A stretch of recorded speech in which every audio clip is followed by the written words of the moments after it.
बोलो बोलो शंकर भगवान की जय।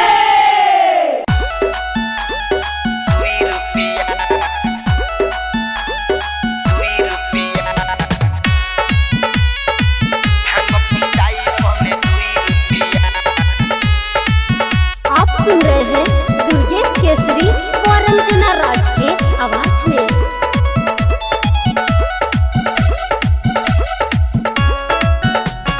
हर साल सावन में करे निहारान जी को बहु न करे देनी हम के राम जी। हर साल सावन में करे निहारान जी को बहु न करे देनी हम के राम जी।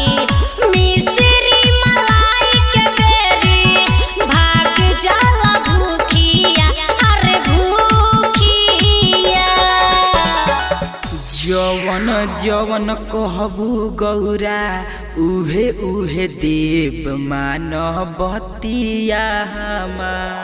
2 रुपया हो 2 रुपया, 2 रुपया हो 2 रुपया, चीलम धराई लेल 2 रुपया, चीलम धराई लेल 2 रुपया, भांग पिसाई पौने 2 रुपया, भांग पिसाई पौने 2 रुपया, भांग पिसाई पौने 2 रुपया।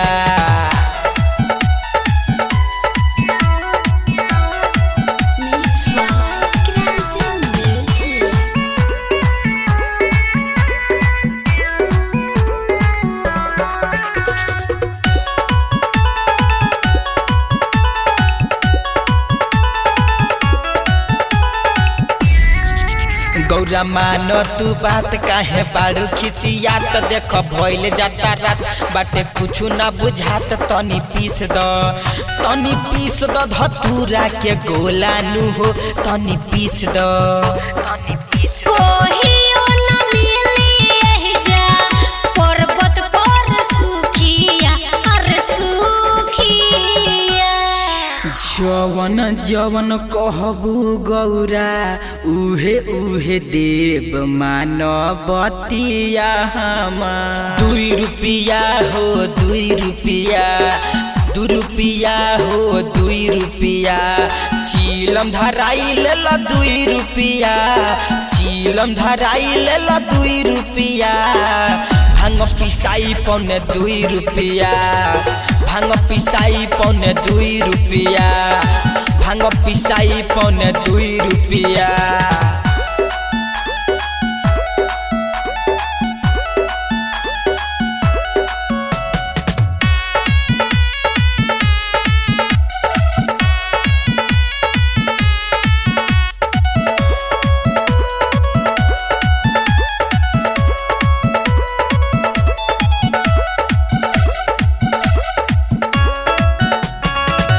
सब सेवकन के भीड़ जुटी आइल बाटे हो।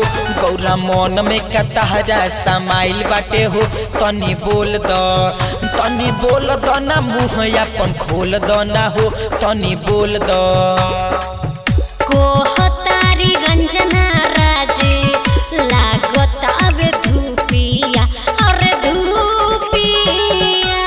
जवन जवन कहबू गौरा उहे उहे देव मानवतिया हमार। 2 रुपया हो 2 रुपया, 2 रुपया हो 2 रुपया, चीलम धराई लेल 2 रुपया, चीलम धराई लेल 2 रुपया, भांग पिसाई पौने 2 रुपया, भांग पिसाई पौने 2 रुपया, भांग पिसाई पौने 2 रुपया।